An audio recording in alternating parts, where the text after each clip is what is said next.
Benjamin and Miles had climbed together for years, but their attempt on El Capitan ended with both men mysteriously disappearing from the mountain region. Despite massive search efforts combing every trail and crevice, the granite cliffs offered no clues, only an abandoned campsite frozen in time. 3 years would pass before a routine walk turned into a nightmare, when a hiker's dog found something shocking under a boulder that no one was prepared to find. The morning fog clung to El Capitan's granite face as Riley Patel adjusted the straps on their backpack. Their German shepherd, Ranger, pulled at the leash, eager to continue down the trail. Riley had hiked this section of Yosemite countless times, but today they were running late for their shift at the visitor center. The main trail would add another 40 minutes.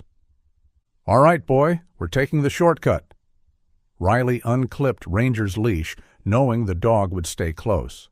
They veered off the marked path, heading toward a steep slope littered with boulders and loose scree. Last winter's heavy rains had triggered several landslides in this area, but locals knew it was passable if you were careful. Ranger bounded ahead, his black and tan coat disappearing between massive granite chunks. The dog had completed K9 training, but failed the final certification. Too friendly for police work, the trainer had said. Still, his nose was exceptional. A sharp bark echoed off the rock face, then another, more insistent. "Ranger, come!" Riley scrambled over a fallen pine trunk. The barking continued, almost frantic now. Riley found the dog pawing at a massive boulder, split down the middle like a cracked egg. The fissure was maybe 2 feet wide at its center, narrowing to darkness below. Ranger's entire body was rigid, tail straight, the stance he'd been trained to take when detecting human scent. "What is it, boy?" Riley grabbed a stick and began clearing debris from around the crack. Probably just old camping gear, maybe some hiker's lost pack. But Ranger wouldn't budge, wouldn't stop that low, continuous whine. Riley pulled out their phone, activated the flashlight, and aimed it into the crevice. The beam caught something pale, almost white against the dark granite. Fabric. No. Bone.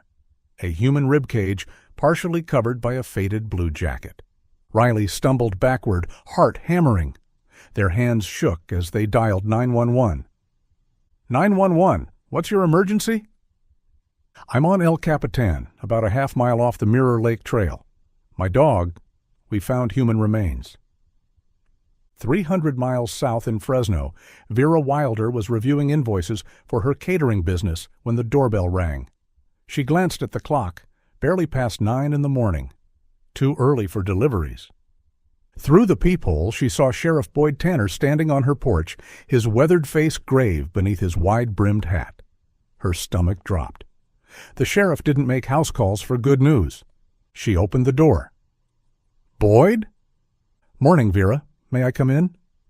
She stepped aside, noting how he removed his hat, how his fingers worried at the brim. They'd known each other since high school. He'd been 2 years ahead of her and Benjamin.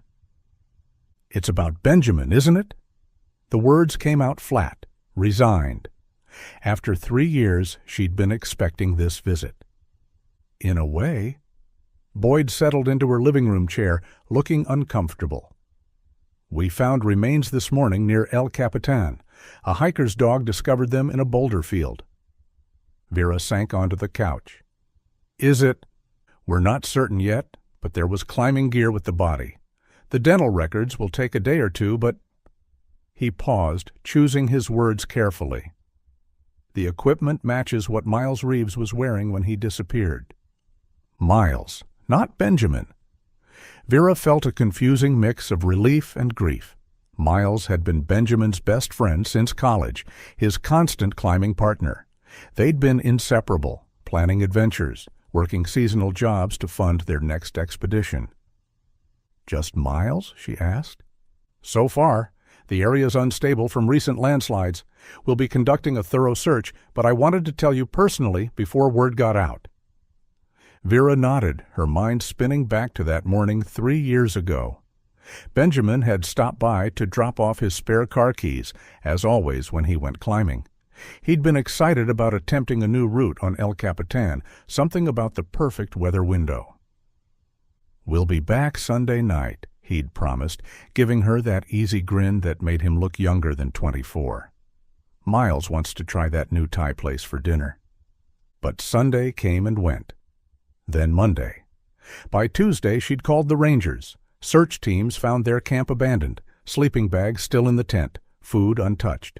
It was as if they'd simply vanished into the granite. "Vera?" Boyd's voice pulled her back. "I'd like you to come with me to the site. The investigators might have questions, and you could help identify any personal items."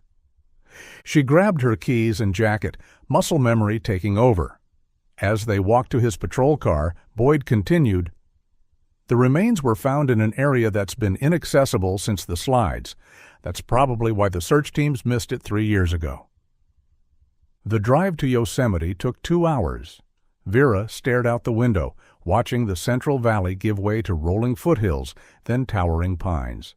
She'd made this drive so many times, dropping Benjamin off for climbs, picking him up sunburned and exhausted, but glowing with accomplishment.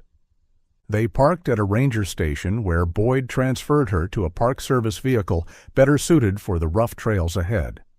As they bumped along the dirt road, Vera could see El Capitan looming above the tree line, its sheer face catching the afternoon sun. The scene was larger than she'd expected. Yellow tape cordoned off a wide area of boulder field. Several investigators in Park Service uniforms picked their way carefully through the rocks, photographing and marking evidence. A young ranger with a German shepherd stood to one side, looking shaken. Boyd led her to the command post, a pop-up tent where evidence bags were being cataloged. The lead investigator, a woman with graying hair pulled back in a tight bun, looked up from her clipboard. "This is Vera Wilder," Boyd said, "Benjamin Wilder's sister." The investigator's expression softened. "I'm Lieutenant Chen. Thank you for coming. We've recovered several items that might help with identification." She led Vera to a table where clear evidence bags were laid out. A faded blue jacket torn at the shoulder. A climbing harness, the bright red webbing now dulled with dirt. A wallet, water-damaged but intact. Vera picked up the wallet bag, could make out the driver's license through the plastic. Miles Andrew Reeves. His photo grinned back at her, dark hair falling into his eyes the way it always did. "That's Miles," she confirmed, her voice steady despite the grief building in her chest. "These are all his things. He had that harness custom-made in Denver." Lieutenant Chen nodded, making notes. "The remains are consistent with a fall, possibly triggered by rockslide. We'll know more after the full examination." "What about Benjamin?" Vera asked. "Are you searching for him?" "We've got teams working the entire area. If he's here, we'll find him." Chen paused. "I know it's difficult, and you went through this countless times before, but is there anything you can tell us about their plans that day? Any specific routes they mentioned?" Vera closed her eyes, trying to remember. "Benjamin kept a climbing journal. It's at his apartment. My apartment now. I couldn't bring myself to clean it out." She'd paid his rent for 6 months before finally accepting he wasn't coming back, then moved his things into her spare room. "That would be helpful," Chen said. "Any information about their intended route could narrow our search." As they talked, Vera became aware of movement on the trail above them. A man on horseback was descending, followed by several cattle. Even from a distance, she could see he was an older man, sitting straight in the saddle with the easy confidence of someone who'd spent a lifetime on horseback. The rider guided his horse carefully down the rocky trail, the cattle following in a loose line behind him. As he drew closer, Vera could see he was perhaps in his mid-50s, with the weathered skin of someone who worked outdoors and the solid build of a man who'd stayed active despite his years. He wore a tan Stetson and a work shirt rolled up to the elbows. Sheriff Tanner raised a hand in greeting. "Afternoon, Vernon." The man, Vernon, touched the brim of his hat and dismounted with practiced ease. His eyes swept over the scene, taking in the investigators, the evidence tent, and the cordoned area. "Boyd," Heard the helicopters this morning." His voice was deep, tinged with concern. "Something serious?" "Afraid so. Hiker found human remains. Looks like one of those missing climbers from a few years back." Vernon's face creased with genuine sympathy. He removed his hat, revealing silver-streaked hair. "The two young men?" "I remember the search. Terrible thing." Boyd gestured to Vera. "This is Vera Wilder. Her brother Benjamin was one of them." Vernon stepped forward, extending a calloused hand. "Vernon Hartley. I own the ranch that borders this section of the park. I'm so sorry for what you're going through, Miss Wilder." His handshake was firm, his gray eyes direct. Up close, Vera could see the military bearing in his posture, the way he stood with his weight evenly distributed. "Thank you," she managed. Vernon turned back to Boyd. "This the same area we searched 3 years ago?" "Near enough. The landslides changed the terrain considerably." "That winter was brutal," Vernon agreed. He looked at the investigators working among the boulders. "My ranch hands move cattle through these trails regularly, know every deer path and water source for miles. If you need extra eyes for the search, they're at your disposal." Lieutenant Chen had approached during the conversation. "We appreciate that, Mr. Hartley. Local knowledge would be valuable." Vernon nodded.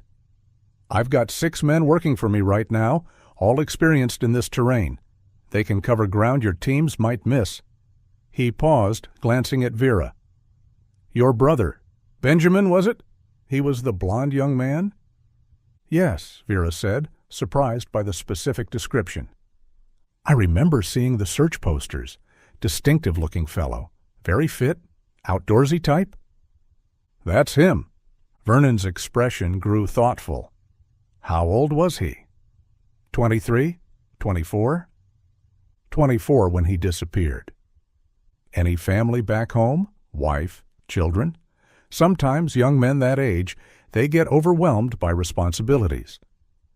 The question felt odd to Vera, but she answered anyway.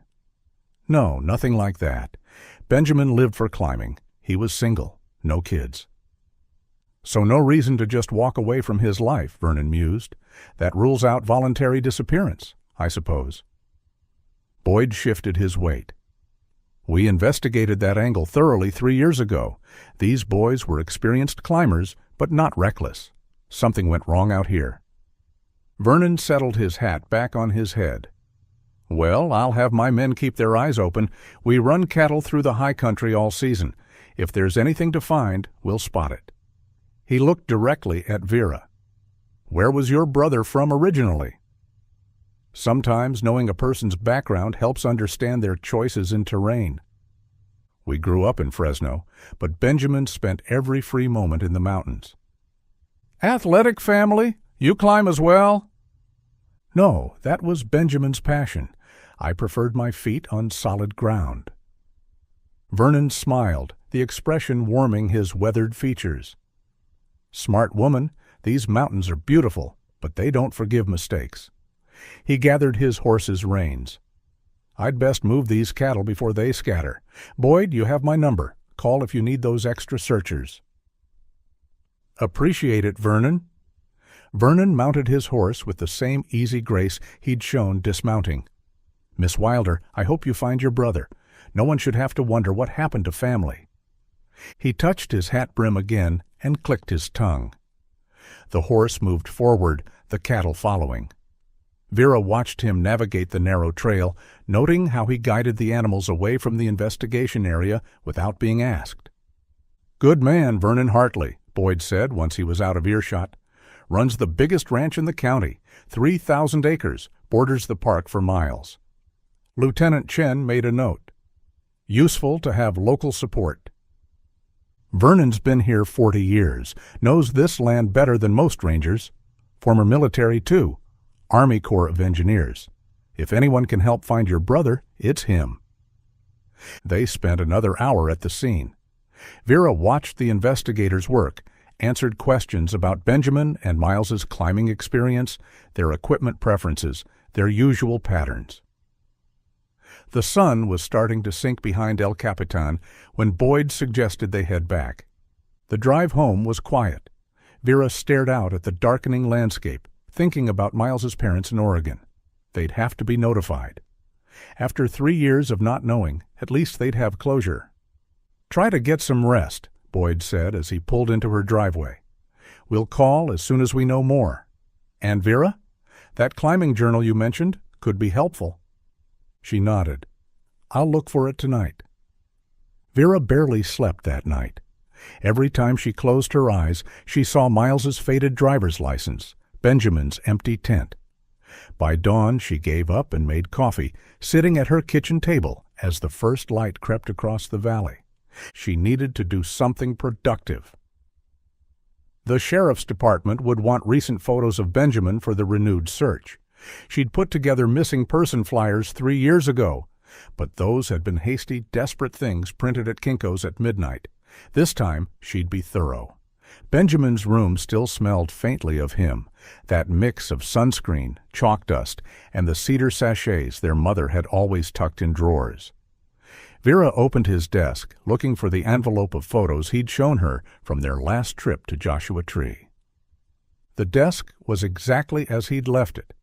Pens scattered across the surface, a half-eaten protein bar still in its wrapper, receipts and paperwork stuffed haphazardly in the drawers. Benjamin had never been organized about anything except climbing routes. She pulled out a manila folder labeled work stuff in Benjamin's scrawled handwriting. Inside were various pay stubs from the odd jobs he'd taken: construction, warehouse work, seasonal retail during the holidays. He and Miles had perfected the art of working just enough to fund their next adventure. 3 pay stubs caught her eye, paper clipped together. Hartley Ranch. She spread them on the desk, checking the dates. The most recent was dated September 15th, just 18 days before he disappeared. $1,200 for fence repair and general labor. Cash payment noted. 2 more stubs showed similar work in late August and early September. All cash payments, all signed with the same authoritative signature, Vernon Hartley. Vera sat back, journal entry and pay stubs side by side. Her brother had worked for Vernon Hartley for at least a month before disappearing. Vernon had stood there yesterday, shaking her hand, offering search assistance, asking all those questions about Benjamin, and never once mentioned he'd known him. Maybe he simply didn't remember. Vernon had said he employed 6 men currently. Over the years, dozens of seasonal workers must have passed through his ranch. 2 young climbers from 3 years ago might not stand out. But he'd remembered Benjamin was blond, remembered he was fit, outdoorsy. She found the photos she'd been looking for and several more boxes. Benjamin grinning at the summit of Half Dome. Benjamin and Miles at their campsite, headlamps creating halos in the dusk. A video on Benjamin's old phone showed them practicing moves on a boulder, Miles narrating with mock seriousness. Here we see the rare Benjamin Wilder in his natural habitat. In every image, they looked vibrantly alive, impossibly young. Vera selected the clearest ones and drove to the print shop, then headed to Yosemite Village. The climbing shop was busy with weekend warriors gearing up for day trips. The owner, Derek, recognized her immediately. He'd been part of the original search effort. "Vera, heard about the recovery. I'm so sorry." "Thanks. They're still searching for Benjamin." She showed him the flyers she'd printed. "Mind if I put one up?" "Of course." He cleared space on the community board. "You know, I always wondered if they might have tried a different route that day. Benjamin was talking about the East Buttress when he came in for gear that week." "Did he mention anything else? Anyone they were climbing with?" Derek shook his head. "Just the 2 of them as usual. Though, ... He paused, thinking. Miles did ask about the approach from the valley floor versus coming in from the high country. Said something about a rancher showing them a shortcut through private land. "A rancher?" "Yeah, they'd been doing some work out that way. Fence repair or something. The rancher told them about an old trail that would shave an hour off the approach." Vera's chest tightened. Did they say which ranch? No, but there's only a few big operations that border the park up there. Hartley's place is the largest. She thanked Derek and walked to the ranger station. The ranger on duty, a young woman named Kim, pulled up the original missing persons report on her computer. "We interviewed everyone who'd seen them that week," Kim said, "but there's no mention of them working in the area. We assumed they'd driven straight up from Fresno." "They'd been working at Hartley Ranch," Vera said. "I found pay stubs." Kim frowned. That should have come up in the investigation. Vernon Hartley was part of the search coordination. He would have known if they'd been his employees. Maybe it slipped his mind. Maybe. Kim looked skeptical. Though Vernon's pretty sharp for his age. Former military, very detail-oriented. He runs that ranch like a precision operation. Vera drove home with growing unease. It wasn't just the omission. People forgot things, especially after 3 years. It was the way Vernon had asked those questions, gathering information while seeming to offer sympathy. The specific interest in Benjamin's age, his relationship status, his background.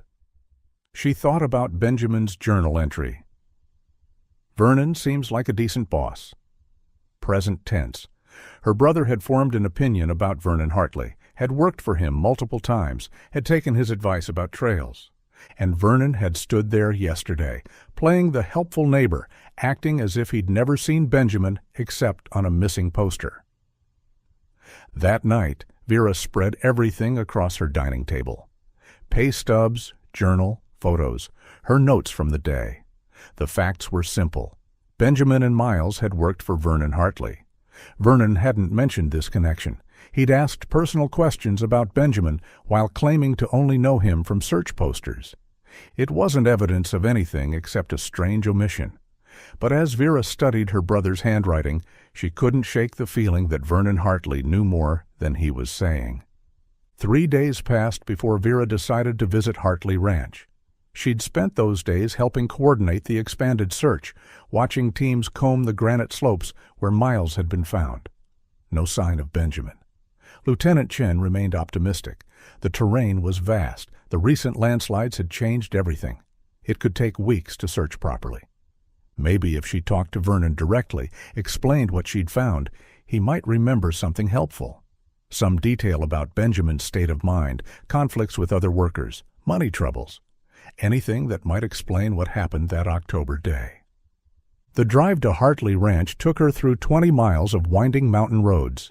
She'd looked up the property online, 3,000 acres of prime grazing land, established in 1963. The photos showed pristine pastures, well-maintained outbuildings, and a classic ranch house with wraparound porches. Vernon had built something impressive out here. The entrance was marked by stone pillars and a metal arch bearing the ranch's brand. Vera followed the gravel drive through pastures where cattle grazed in the morning sun. The main house sat on a rise, commanding views of the valley below and the mountains beyond. She parked near the front steps and climbed to the wide porch. The house was silent, no vehicles besides hers visible. She rang the doorbell, hearing it echo inside. Waited. Rang again. No answer. Vera walked around to the back of the house. A second porch overlooked a fenced garden and what looked like an old bunkhouse, probably original to the property. Still no sign of anyone. It was past 10 in the morning. Surely someone would be working. She returned to her car, considering her options. She'd driven all this way. It seemed foolish to leave without at least trying to find Vernon. He'd mentioned 6 ranch hands. Someone had to be around. Vera drove slowly down a dirt track that led deeper into the property. She passed equipment sheds, a large barn, what looked like a modernized stable complex. Everything was notably well-maintained, painted, organized. Vernon clearly took pride in his operation. A narrower track branched off toward a cluster of older buildings. She followed it, figuring the hands might be working in a more remote section. The road curved through a stand of pines and opened into a clearing. That's when she saw Vernon's truck, a dark blue Ford F-350 she recognized from the investigation site. It was parked beside a low concrete structure built into a hillside.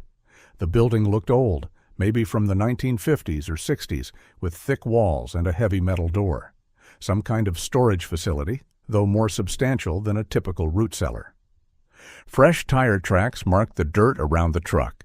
Someone had been here recently, probably this morning, based on the crisp edges of the tread marks. Vera parked a respectful distance away and got out. "Mr. Hartley?" she called. "It's Vera Wilder." No response. She walked closer, noting details. The structure had ventilation pipes protruding from the hillside above it, unusual for simple storage. The door was newer than the building, industrial grade, with multiple locks. A security camera was mounted on a pole nearby, its red light blinking steadily. "Hello?" she called again. "Is anyone here?" The ranch was large. Vernon could be anywhere, but his truck was here, and those tire tracks were fresh. She walked around the structure, trying to determine its purpose. The concrete was thick, weathered, but solid. Small windows set high in the walls had been covered with metal plates. It reminded her of military bunkers she'd seen in documentaries. A sound made her pause. She couldn't identify it, too muffled by the thick walls. Maybe machinery running inside? A generator? Vera checked her phone. No signal out here, which wasn't surprising in the mountains. She'd wait a few more minutes, see if Vernon emerged. It felt awkward to be poking around his property, even if he had offered to help with the search. She returned to her car and leaned against it, studying the strange building. Why would a cattle ranch need such a fortified structure? Maybe it was from the property's earlier days, built for some purpose she couldn't guess. These old ranches often had interesting histories.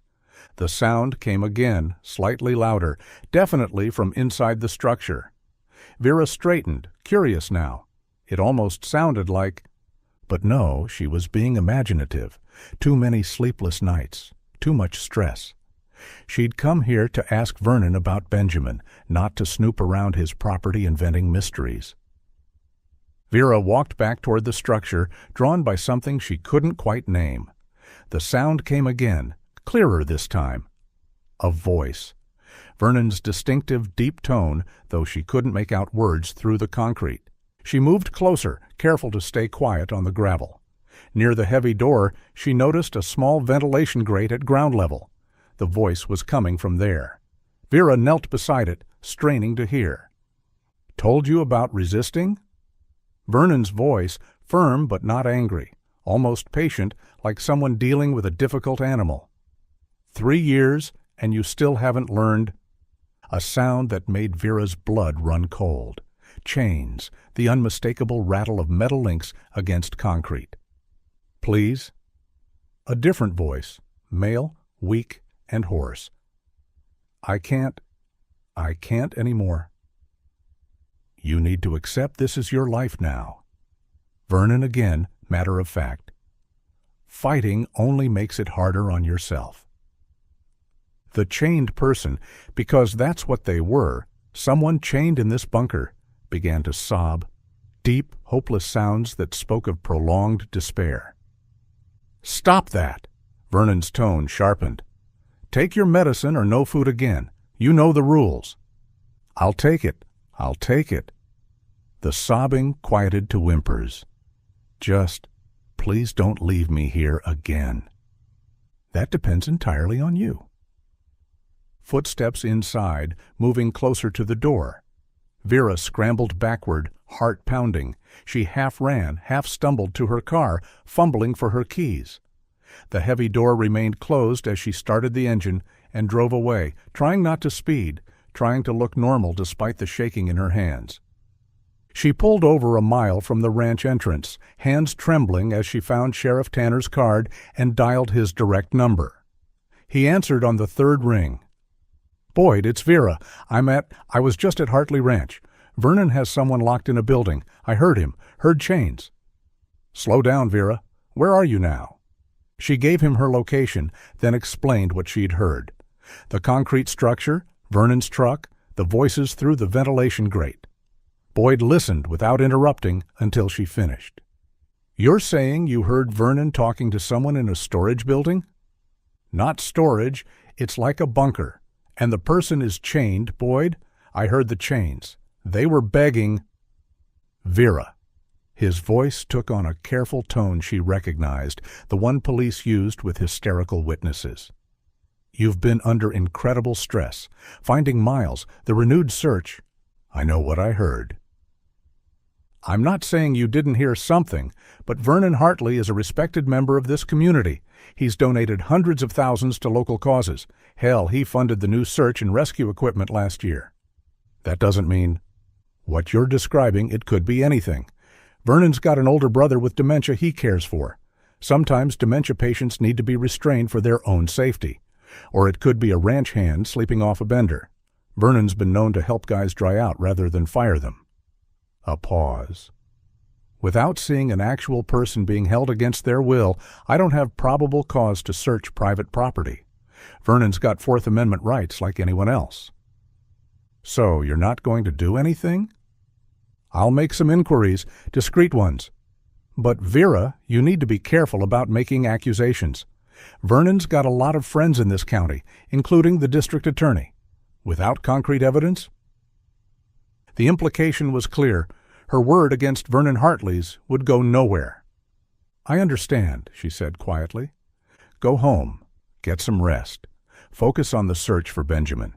I promise I'll look into this, but it has to be done properly. After Boyd hung up, Vera sat in her car watching the ranch entrance in her rearview mirror. No one followed. Vernon probably hadn't even seen her there. She drove home, Boyd's words echoing, without concrete evidence, probable cause. Vernon standing in the community like armor against suspicion, but she knew what she'd heard. That night, Vera made a decision. She found Benjamin's old camping gear in the garage, including a trail camera he'd used to photograph wildlife. The camera was motion-activated, infrared-capable, designed to be strapped to a tree and left for days. If Boyd needed evidence, she'd get him evidence. She waited until 2 a.m, dressed in dark clothes, and drove back toward Hartley Ranch. The moon was new, the darkness nearly complete. Good for staying hidden, harder for navigating. She'd learned the ranch's layout earlier that day. She could drive most of the way to the bunker with her headlights off, following the dirt tracks from memory. Vernon Hartley might be respected, might be rich, might have friends in high places. But someone in that bunker needed help.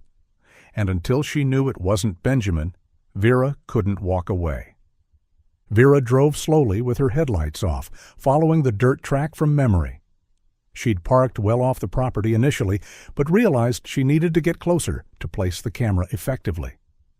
The trail camera hung from her shoulder, along with straps to secure it to a tree. She'd tested it at home. The infrared sensors would capture anyone approaching the bunker door, day or night. She parked behind a cluster of pines about 100 yards from the bunker, far enough to remain hidden, but close enough for a quick escape if needed. The clearing appeared as she crept forward, the bunker's concrete bulk a darker shadow against the hillside. Vernon's truck was gone. Good. She'd have time to find the perfect angle, somewhere the camera could see the door but wouldn't be spotted easily. A large pine tree stood about 30 feet from the entrance. Vera circled it, finding a natural depression in the bark that would help conceal the camera. She was strapping it in place when her flashlight beam caught something through the truck's rear window. She froze. The truck was back. When had it arrived? She'd been so focused on the tree, the camera placement. No engine sounds. Maybe Vernon had never left, just moved the truck earlier. Her heart hammered as she finished securing the camera, fingers clumsy with adrenaline. Almost done, just needed to activate it and get out. Movement in her peripheral vision made her glance toward the truck. The cab light was on. Through the rear window she could see items scattered on the seat. Magazines. Even from here she could make out the covers, fitness magazines featuring shirtless men. The kind her conservative father would have called those gay muscle magazines, his voice dripping disapproval. On the dashboard, a small bottle caught the streetlight. She recognized the shape. Poppers. Amy from college had shown her once at a party, explaining what they were for. The pieces clicked into place with sickening clarity. Vernon's specific interest in Benjamin's age, his looks, his relationship status. A closeted gay man in a conservative ranching community, wealthy enough to hide anything, isolated enough to— couldn't leave well enough alone? Could you? Vera spun around. Vernon stood 10 feet away, having approached silently across the gravel. In the darkness, she could barely make out his features, but his stance was different from the helpful rancher at the investigation site. Predatory. Ready. "I was just—" she started, but he was already moving. His hand clamped over her mouth before she could scream, his other arm wrapping around her waist. He was stronger than his age suggested, muscles built by decades of ranch work. Vera bit down hard on his palm, tasting blood. Shit! Vernon jerked his hand away. Vera twisted free and ran for her car, fumbling her phone from her pocket. Her fingers found 911 by muscle memory as she sprinted through the darkness. Behind her, Vernon's boots pounded on gravel. She reached her car, yanked the door open, fell inside. Locked it just as Vernon reached the vehicle. The phone was ringing. Once, twice. 911, what's your emergency? "I'm at Hartley Ranch on Mountain Road," Vera screamed as Vernon circled to the passenger side. "Vernon Hartley is—" The crowbar smashed through the driver's side window. Glass exploded across her lap, tiny cubes catching moonlight like diamonds. She dropped the phone, raising her arms to protect her face. "Help! He's attacking me! Hartley Ranch!" She kept screaming, hoping the dispatcher could hear. Vernon reached through the shattered window, fumbling for the lock. Vera grabbed the phone from the floor, holding it away from his grasp. "Vernon Hartley is attacking me. Send help to—" His hand found the lock. The door yanked open. He grabbed her hair, dragging her from the car. The phone flew from her hand, landing somewhere in the darkness, but she could hear the dispatcher's tiny voice. "Ma'am? Ma'am, are you there? Units are responding." "You'll see your brother real soon," Vernon growled, pinning her arms as she struggled. Should have stayed out of this. Should have grieved and moved on like everyone else. He produced zip ties from his pocket. Of course he had them, ranchers always did, and bound her wrists behind her back with practiced efficiency. Then he lifted her like she weighed nothing and threw her into his truck bed. Vera's head hit the metal, stars exploding across her vision. She heard the truck door slam, the engine start. Gravel sprayed as Vernon accelerated toward the bunker. The ride was mercifully short. Vernon parked directly in front of the concrete structure, leaving the headlights on. He hauled her from the truck bed, her shoulders screaming as he dragged her toward the heavy door. Multiple locks clicked open. The door swung inward, revealing concrete steps descending into darkness. The smell hit her immediately. Unwashed human, waste, the staleness of recycled air. "Move," Vernon ordered, pushing her forward. Emergency lighting cast everything in a sick green glow. The stairs led to a larger space than she'd expected. The walls were lined with shelves holding canned goods, water bottles, medical supplies. A preparation for something, nuclear war, societal collapse, the paranoia of an earlier era, made manifest in concrete and steel. But it wasn't the supplies that made Vera's knees buckle. In the far corner, a figure lay on a narrow cot, skeletal thin, hair grown long and matted, wearing stained sweatpants and nothing else. Chains ran from his ankle to a ring bolted into the floor. He didn't look up at their entrance, didn't react at all. "Benjamin?" The word came out as a whisper. The figure's head turned slightly. In the green emergency lighting, she could barely recognize her brother's features beneath the hollow cheeks and overgrown beard. His eyes were vacant, unfocused, the eyes of someone who'd learned that hope was dangerous. "Ben, it's me. It's Vera." A flicker of something, confusion, maybe recognition, passed across his face. His mouth moved, but no sound came out. One hand rose slightly, as if reaching for something he'd forgotten how to grasp. "Touching reunion," Vernon said, pulling another length of chain from a shelf. "Don't worry, you'll have plenty of time to catch up." Vernon worked with methodical efficiency, looping the chain around a pipe that ran along the opposite wall from Benjamin. The shackle clicked around Vera's ankle with finality. She tested it immediately. Solid, no give at all. The chain allowed her maybe 6 feet of movement, enough to sit against the wall but not reach her brother. "Ben," she tried again, "can you hear me?" Her brother's eyes tracked to her face, but the vacancy remained. His lips moved soundlessly. She could see the physical damage now, protruding ribs, muscles wasted away, scars on his wrists from long-heeled struggles against restraints. Whatever spark had driven him to climb mountains, to chase adventure with boundless energy, had been systematically extinguished. "He can hear you," Vernon said, organizing supplies on a shelf. "He just doesn't talk much anymore. Learned it doesn't help." "You sick bastard." The words came out raw, primal. Vernon turned, his expression oddly calm. "I'm not the monster you think I am. I've taken care of him, fed him, kept him clean when he'd let me, made sure he had books, music. It's not my fault he chose to be difficult. You chained him in a bunker?" "I saved him." Vernon's voice took on an edge of conviction. "Do you know what happens to pretty boys like him out there? The world would have destroyed him eventually. Here, he's safe, protected." A distant sound made Vernon pause. Vehicles, multiple engines, approaching fast. His face went still as he processed what that meant. "You called them?" Not a question. "Before I grabbed you." "They heard everything.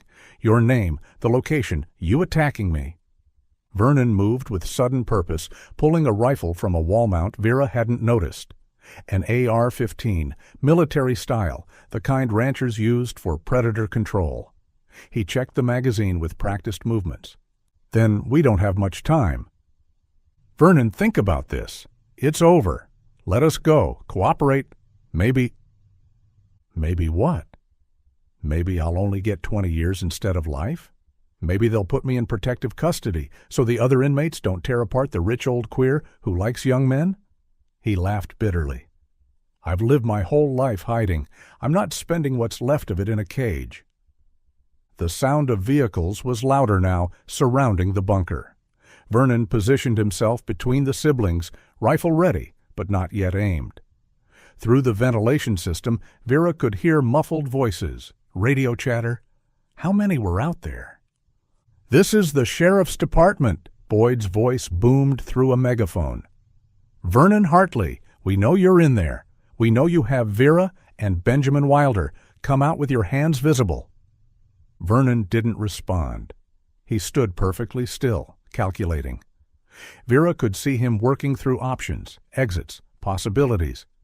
The mind that had built a successful ranch, that had hidden his nature for decades, that had planned Benjamin's captivity down to the last detail. "They'll use gas," Vernon said finally, "or breach charges. Either way, it'll be violent, dangerous." He looked at Benjamin. "He's too weak to handle that kind of stress."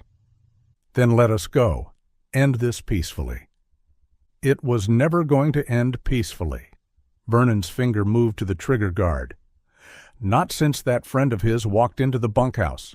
Miles, righteous little prick, threatening to call the police, as if Benjamin hadn't been willing at first, hadn't flirted back, hadn't taken my money gladly. "Until you tried to—" "Until I misread the situation." Vernon's jaw tightened. One moment of poor judgment, and that boy made it into something criminal. I had no choice. "You killed him." Quick and clean, more than he deserved for trying to destroy my life. But Benjamin— His gaze softened slightly, looking at the skeletal figure on the cot. "I couldn't hurt him, even when he fought, when he tried to escape, when he went on hunger strikes. I loved him." "That's not love." "What would you know about it?" Vernon's voice cracked. 40 years of hiding. 40 years of watching men I could never touch, never acknowledge. Building this empire while dying inside. Then he showed up, beautiful, free, everything I could never be. Movement above, footsteps on the concrete roof. Vernon's rifle snapped upward. "They're at the vents," he said. "Military formation. Your sheriff called in SWAT." A bitter smile. "At least they're taking me seriously." "Vernon, please, look at him."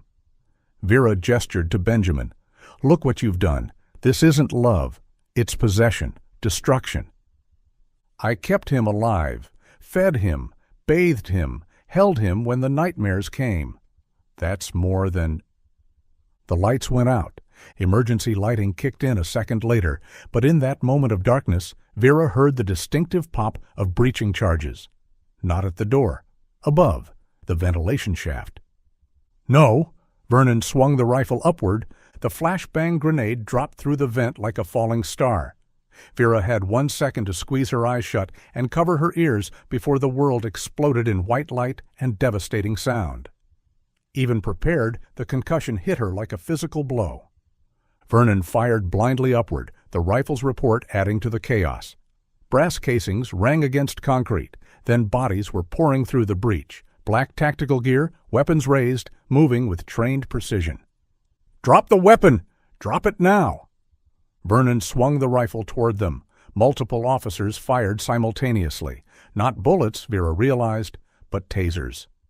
Vernon convulsed and collapsed, the rifle clattering across the floor. "Clear! We have 3 civilians, 2 in restraints." Medics rushed in behind the tactical team. Someone was cutting her chain with bolt cutters, speaking to her, but Vera couldn't focus on anything except the medics surrounding Benjamin. They moved with urgent efficiency, checking vitals, starting IVs, preparing him for transport. "Ma'am? Vera?" A gentle hand on her shoulder. "Lieutenant Chen." "You're safe now. Are you injured?" "I'm fine. Benjamin, my brother." "They're taking good care of him. We need to get you checked out, too." "He's been here 3 years, Vera said numbly. 3 years in chains?" "I know. We're going to get you both help." They led her up the concrete steps into a chaos of flashing lights.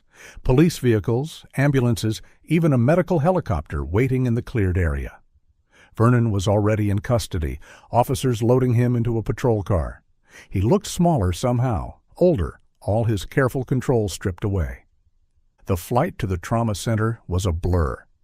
Vera held Benjamin's hand, so thin she could feel every bone, while medics worked around her. He hadn't spoken, hadn't responded to anything, but his fingers curled slightly around hers. "I'm here," she whispered, not knowing if he could hear her over the helicopter's roar. "You're safe. I'm taking you home." The hospital room was quiet except for the steady beep of monitors. Vera sat beside Benjamin's bed, watching him sleep. They'd been here 2 days now. The doctors said he was malnourished, but stable, dehydrated, but improving. The physical damage would heal. The psychological damage was another matter. "He hasn't spoken?" Dr. Patricia Nguyen, the psychiatric specialist, stood at the foot of the bed reviewing Benjamin's chart. "Not a word. He responds to simple commands, seems to recognize me sometimes, but—" Vera trailed off. "It's called selective mutism, often seen in severe trauma cases. The fact that he's responding at all is encouraging. Recovery from this level of prolonged captivity takes time." A knock at the door interrupted them. Sheriff Tanner entered, hat in hand, followed by Lieutenant Chen. "How's he doing?" Boyd asked. "Physically improving," Vera said. "Has Vernon said anything?" Boyd and Chen exchanged glances. "That's why we're here. Vernon's been talking since yesterday. Full confession. We thought you should know what he told us." Vera steeled herself. "Tell me." Chen pulled out a small notebook. "Your brother and Miles finished working at the ranch in early September. They came back October 2nd to pick up some equipment they'd left behind. Vernon was drunk, made advances toward Benjamin in the bunkhouse. When Benjamin rejected him, Vernon became aggressive. That's when Miles walked in." "He shot Miles?" "Point blank with a .38 revolver. Benjamin tried to run, but Vernon caught him, knocked him unconscious." Chen's voice remained professionally neutral, but Vera could see the disgust in her eyes. He kept Benjamin sedated for 3 days while he dealt with Miles's body. "The rock slide," Vera said. Boyd nodded. Vernon spent 20 years in the Army Corps of Engineers, specialized in demolition. He knew exactly where to place charges to trigger a slide that would look natural. Buried Miles's body in a crevice first, then used leftover military explosives he'd kept illegally. The slide was so precise, it took search teams 3 years and another natural landslide to expose that boulder. But why keep Benjamin? Why not? Vera couldn't finish the sentence. Vernon called it love, Chen said carefully. Classic delusional possessive behavior. He'd been fantasizing about Benjamin since hiring him. In his mind, killing him would be wasteful. He believed Benjamin would eventually accept the situation. 3 years, Vera whispered. The bomb shelter was built in 1962 by the previous ranch owner. Vernon modernized it over the years. Ventilation, plumbing, stockpiled supplies. He'd been planning for something like this, consciously or not. Dr. Nguyen interjected. This level of preparation suggests long-standing paraphilic disorders. This wasn't his first victim. Chen nodded grimly. Vernon admitted to 7 other sexual assaults over 15 years. All young men, early 20s, transients or seasonal workers with no local connections. He'd drug them, assault them, then pay them to leave town. Most were too ashamed or afraid to report it. But he kept Benjamin. Benjamin was different, he said. Special. The others were just opportunities. Benjamin was the one he'd been waiting for. Chen closed her notebook. Since the story broke, 3 men have already come forward. We expect more. Vera looked at her brother, trying to reconcile the vibrant climber with this hollow shell. What happens to Vernon now? Murder 1 for Miles, kidnapping, false imprisonment, sexual assault, attempted murder of a police officer he fired at SWAT, plus whatever charges come from the other victims. He'll never see freedom again. Boyd shifted uncomfortably. Vera, I owe you an apology. When you called about hearing someone in that bunker, I should have listened. I let Vernon's reputation cloud my judgment. You couldn't have known? Maybe not, but I should have investigated. If you hadn't gone back with that camera... She saved his life, Dr. Nguyen said quietly. Another year, maybe less, and Benjamin's body would have shut down completely. The human mind can only endure so much. They talked a few more minutes about legal proceedings, victim services, the media attention that would inevitably come. Then Boyd and Chen left, promising to keep Vera updated. Dr. Nguyen lingered. He'll need intensive therapy, possibly for years. The trauma of prolonged captivity, the loss of his friend, the sexual assaults, it's a lot to process. But people do recover, not to who they were before, but to something new, something that can still be good. After she left, Vera sat in the quiet room, holding Benjamin's hand. His eyes were open now, staring at the ceiling. She thought of all the mountains he'd climbed, all the heights he'd conquered, and wondered if he'd ever trust the world enough to venture into it again. Miles? The word was so quiet she almost missed it. Benjamin's first word in 3 years. He ... Vera's throat closed. How did you tell someone their best friend died trying to save them? He's gone, Ben. I'm so sorry. Benjamin's eyes closed, a single tear tracking down his cheek. But his hand tightened around hers, holding on. It was a start.